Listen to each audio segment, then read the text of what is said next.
भागवत जी का सृजन कैसे हो, भागवत जी के मूल में क्या है? बोले सर्वोपन सदा जाता श्रीमद् भागवती कथा। सारे वेद और उपनिषदों का जो निचोड़ है वही है भागवत। भागवत के मूल में वेद हैं, भागवत के मूल में वेदांत है। बोले महाराज तब तो बड़ा कठिन है भागवत से कल्याण होना।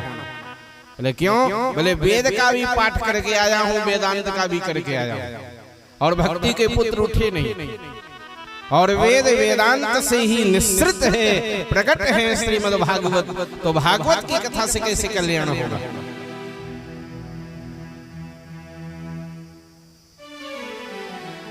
कुमारों ने कहा कि महाराज हम 3 उदाहरण देते हैं आपको, आप 3 उदाहरण से समझ लीजिए।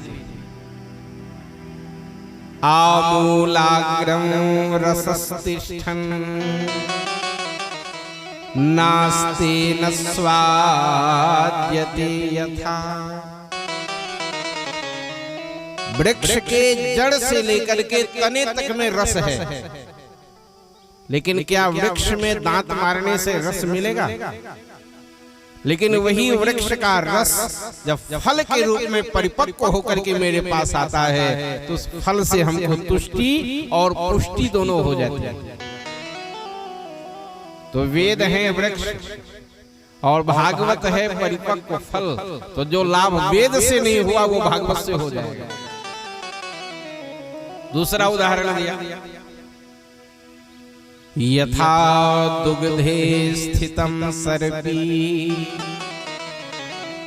न स्वादायोपकल्पते। आपको दीपक जलानी है, आरती करनी है, और दीपक जलाने के लिए आप 1 कुंटल दूध लाए, दीपक जलेगा क्या?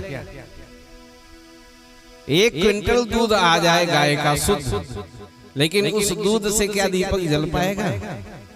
लेकिन उसी दूध से अगर घी निकाल लिया जाए तो उस घी से दीपक जल जाएगा कि नहीं? बोले वेद है दूध की तरह और भागवत है घी की तरह।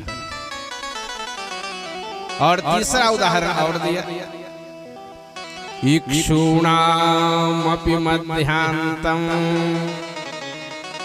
शर्करा व्याप्य तिष्ठति।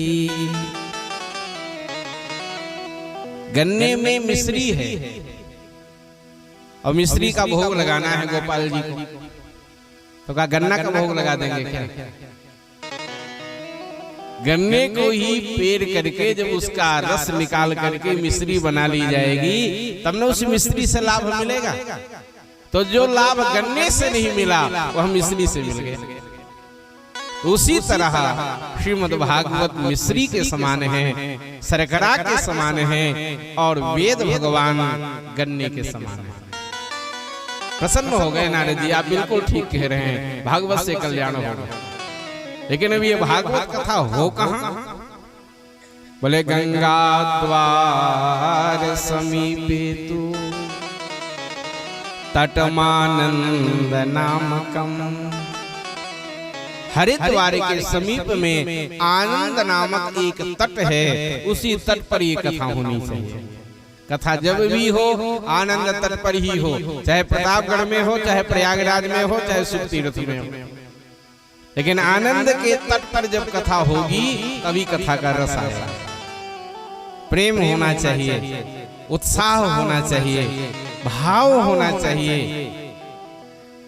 इस कथा को भाव पूर्वक जब श्रवण करेंगे तो राम चरण रति जो चाह